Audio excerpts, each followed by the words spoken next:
What's up, guys? Chris VA Travels. I'm out here in Orange County and I'm going to visit Fort Germanna. Fort built back in 1714, first British fort built out here on the frontier. First fort built that wasn't reachable by river. And yeah, I'm going to take a look around. Yeah, you've got a museum, research library around back. You've got a memorial garden, some hiking trails, and a few plaques I'm going to take a look at. So just to let you know, it's free. They open in about 20 minutes. So I'm going to go in and check out the museum in a bit. And yeah, before I get in, I'll give you some history. And there it is, Fort Germanna, as I said, built 1714. Your typical Pentagon-style fort. You've got kind of a blockhouse in the middle there, used for religious purposes. Maybe about 10 houses, your gardens, chickens, pigs. And I'm sure it was a pretty muddy mess. But yeah, brainchild of Lieutenant Governor Alexander Spotswood. He's the one that built the governor's palace there in Williamsburg.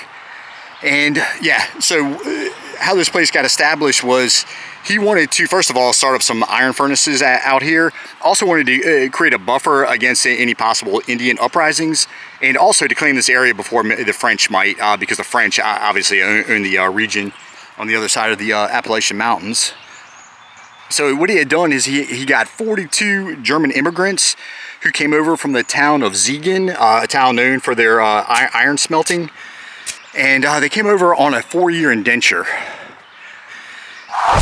Lived here about 4 years and ended up moving to the Fauquier area. And then in 1770, 80 more came over from this town. I'm sure I'm going to pronounce this wrong, but Krakow.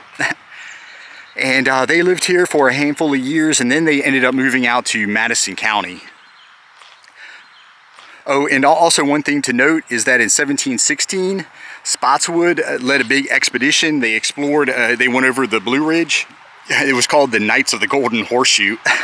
So quite a name. And a bunch of gentlemen along with some Indian scouts, some rangers, yeah, explored the area. And it's kind of written up almost like it was sort of like a party. It wasn't a grueling affair. It's just, yeah, they set out every time they discovered a new river, a new pass, a new mountain. They would have a toast. They would drink wine to the Queen. Yeah, that's when that area was charted out. And yeah, yeah. So a little side note is that Germanna gets its name from Queen Anne, who was on the throne over in Britain. So Germanna, German immigrants. And then Spotswood also had settled this Christanna, so same thing. And the Rapidan River, which is just a few hundred yards on the other side of those trees, it gets its name Rapidanna. That's where they named the river. So, and the actual fort was on the other side of Route 3, a few hundred yards back. And in 1720, Spotswood had the walls taken down and he built his house called the Enchanted Castle. Quite a name. Yeah, built on a portion of where the fort sat. And yeah, so the Enchanted Castle, the first private Georgian-style home built. And remember, he had built the Georgian governor's palace, like I say, in Williamsburg a few years prior. So yeah, quite a spread, and it lasted about 30 years before it burned down. So yeah, and they do a lot of archaeology work over there. Oh, and it gets its name, William Byrd had come to visit, and the house was kind of up on a knoll, kind of on a bluff looking over some of the common homes. And he said it was kind of like he was a king in his castle looking over the land. Yeah, like I say, a lot of archaeology work. And yeah, started out some iron mines. There's this tubal furnace that he built. And this is a big port here in Massaponax, just southeast of Fredericksburg. And this is going over when the visitor center was built. Like I say, there are trails, the garden, museum inside. So yeah, it should be opening up shortly. I'm gonna go take a walk around. And you'll see the Germanna flag with the golden horseshoe. So pretty neat. And kind of a little cupola up there. You can walk up there and kind of look out over the land. Go over, take a look at this memorial garden. To let you know, Fredericksburg is about 18-20 miles east.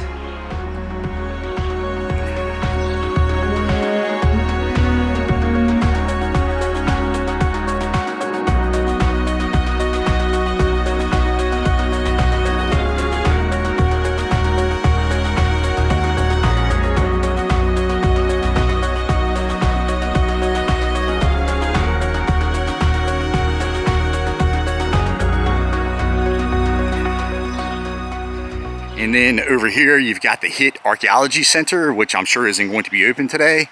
The Hitt family, they trace their roots to that first settlement in 1714. And yeah, like I say, a lot of German immigrants come out here to do family research. And they take a big pilgrimage each year to that town of Siegen that I had mentioned. And back here, his son John Spotswood, this is where he's buried. He was reinterred just a couple decades ago. But he lived at that enchanted castle until just a couple years before it had burned down. And he was married to Mary Dandridge, George Washington's wife, last name Dandridge. So I wonder if there's a relation. And you see these are probably donors over here.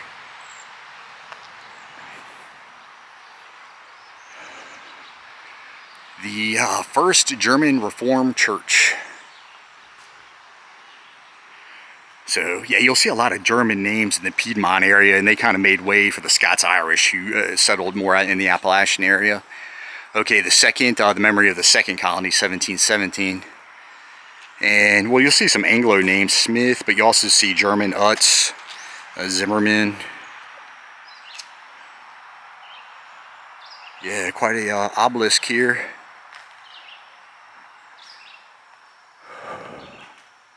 Alright, big bell back here with a rope. And this thing was founded in Baltimore. So yeah, like I say, hiking trails out there. And yeah, I'm going to go in, take a walk around the museum, and then hit those trails. Okay, made it inside the museum. And map over here of Fauquier County. Some historic homes. Over here, Culpeper, and you'll see Salubria is a good one to check out. I made a video on that. Alright, so here's the museum, a bunch of plaques kind of going through the timeline. And up here they've got the crest of some of the German towns and families. Alright, and over here, William Gooch, one of the colonial governors. And this was written by Alexander Spotswood, pretty good penmanship. So that's pretty neat. And yeah, 1714, I won't go through the whole history again, but yeah, some of the backers, William Byrd, Robert King Carter, some of the prominent figures who really wanted to get an iron industry going.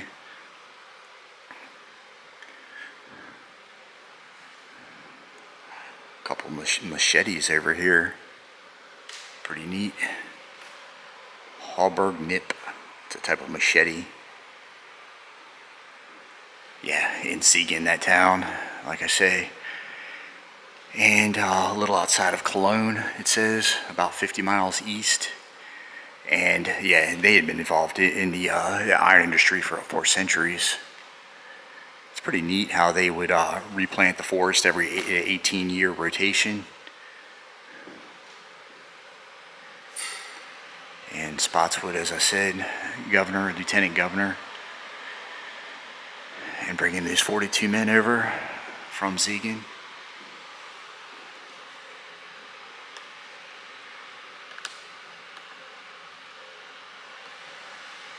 Some Germanic chairs made by John Hoffman around 1755, and he was from Madison County. And that Knights of the Golden Horseshoe expedition. And there's the blockhouse. It's a pretty neat map I haven't seen. You see the Carolinas coming up. And Virginia looks like it extended a little further south.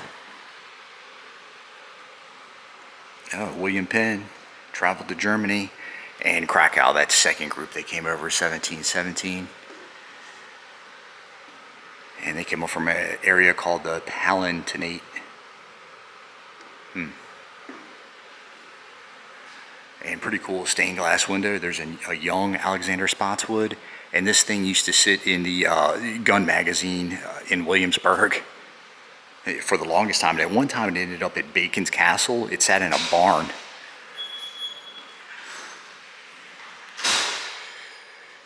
And research library back here.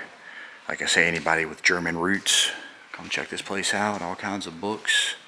Okay, yeah, there's his son, Colonel John Spotswood and Mary Dandridge over there.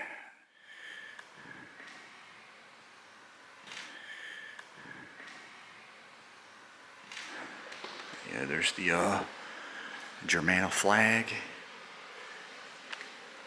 What is this? John Spotswood, his son.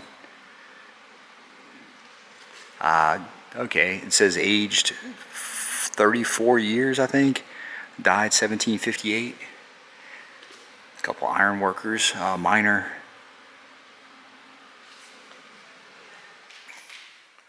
Okay, yeah, and what they had done is they had first left Germany and they stayed in London for a bit and just lived off of donations. Yep, and then took the trip over, Dutch ship. Pretty cool iron back, and they think this was made at Spotswood's Forge there in Spotswood and Massaponax, I'm sorry, which is just outside of Fredericksburg. And there's there's the cistern, the enchanted castle. Oh, and to just let you know, this was originally part of, part of Spotsylvania County originally, named obviously after Alexander Spotswood. And yeah, the courthouse was here for about 7 years, I think. And that first group, like I say, they moved up to Fauquier in a little area they called Germantown, 1720. And as I said, I made a video on John Marshall's birthplace. He's born in that area.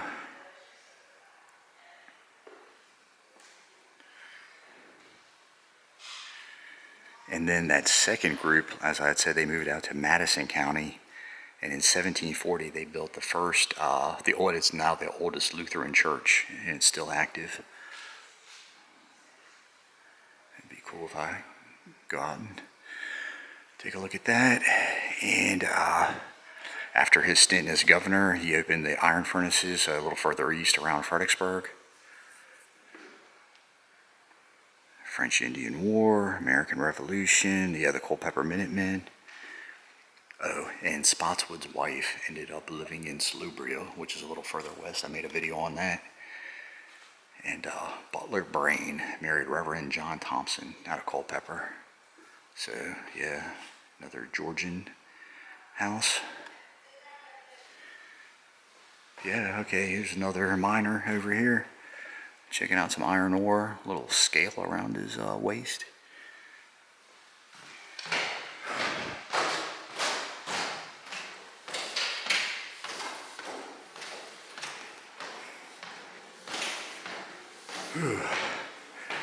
Alright, so I made it up to the cupola. There's a little Daniel Boone looking character. And a shot of the Hitt Archaeology Center.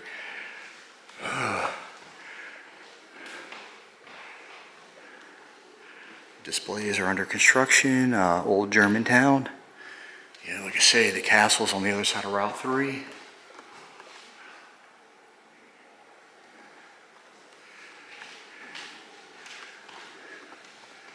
I don't think I took a look at this one.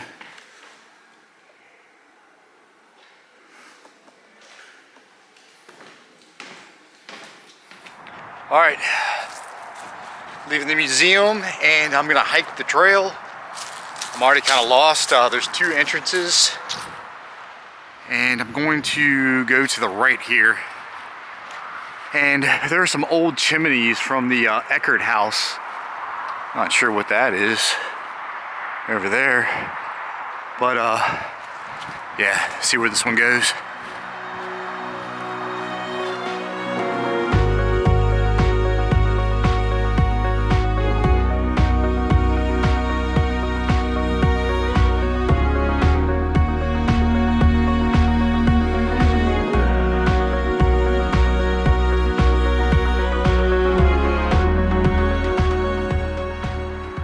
Haven't walked too far. Route 3 bridge, you can tell it's crossing the Rapidan down there. And it looks like here are the chimneys from the old Eckert house. A little platform right here. I'm not sure what this was. And okay, path going down to it, and two chimneys. So I imagine on each side of the house. And I wish there was a plaque out here. But yeah, they've got this thing held up by some beams. An interesting fact, these Eckards are related to Dr. Eckard, who lives in Port Royal, Virginia. I mentioned them when I did my walk around of the town. I've got a video on it, go check it out. And Dr. Eckard in Port Royal was the one who pronounced John Wilkes Booth dead after he was shot at the Garrett farm. And maybe a pile of rocks here, and I imagine I just walked across the foundation of the house. Gee, right. Something shot off. Looks like a rabbit. I see it.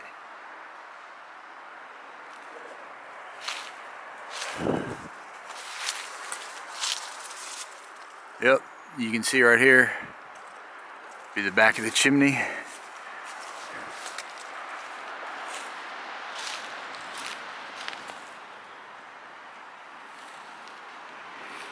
And they may have had terraces at the time going back to the river. Those trees aren't that thick down there. Like I say, this is a lot of aftergrowth forest.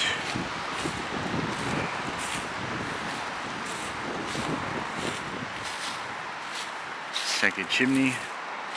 And a lot of times you'll see the remnants of the gardens still pop up in the woods. I don't see anything though. Maybe down on those terraces. Alright, so I just came up the trail from the chimneys. I think that was the blue trail. So now I'm coming down this trail, and this is the orange trail, and it looks like that Eckard Cemetery. There are cemeteries back here. And there's also a red trail. I've got the flyer for the red trail. And the red trail is 3 miles long. I'm not going to make all that, but it says it takes you down to the river. There are some Civil War earthworks and a mill race used by the original settlers, it says. So anyway, I'm going to check out this orange trail. I think I see the Eckard Cemetery. I'm going to go down here and I see a sign back in the woods there. And it's actually kind of good everything's not bloomed, because leaves aren't obstructing everything. Alright, so yeah, it says the Eckard Cemetery back here. Okay, so I see it lined with rocks.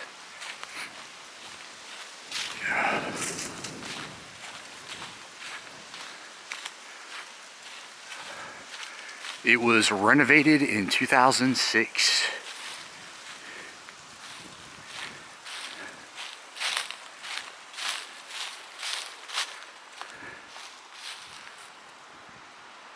And it looks like the tombstones no longer exist. The walking path, all right, well, yeah, okay, Charles Urquhart, MD, born 1866. And I believe he's the son of the guy who I was talking about, who pronounced John Wilkes Booth dead. And these are really old. You can see I can read Eckert, and I can't quite make those dates out. Looks like he was a Mason. All right, so yeah, it's the family grave. Okay, head back to the trail.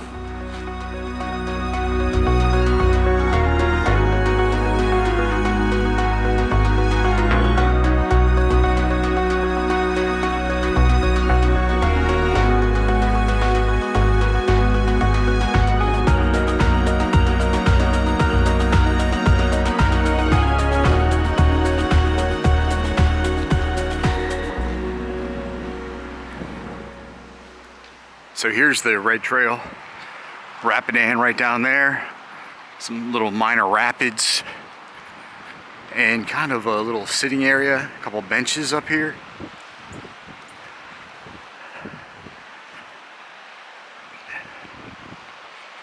Pretty well-worn trail.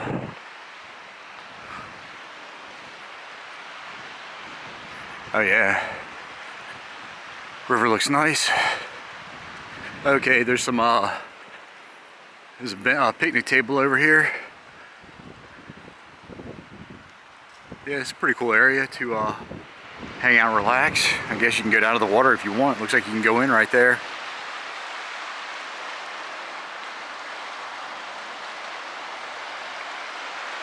Oh yeah, there's those people right there.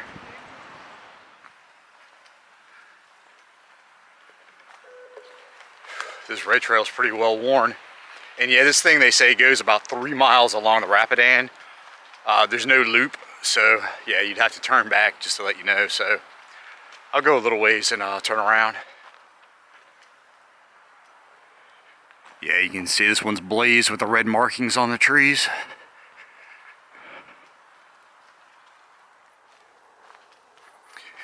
And over here, it looks like there was a canal. It's looking to me like a canal ditch on the left here.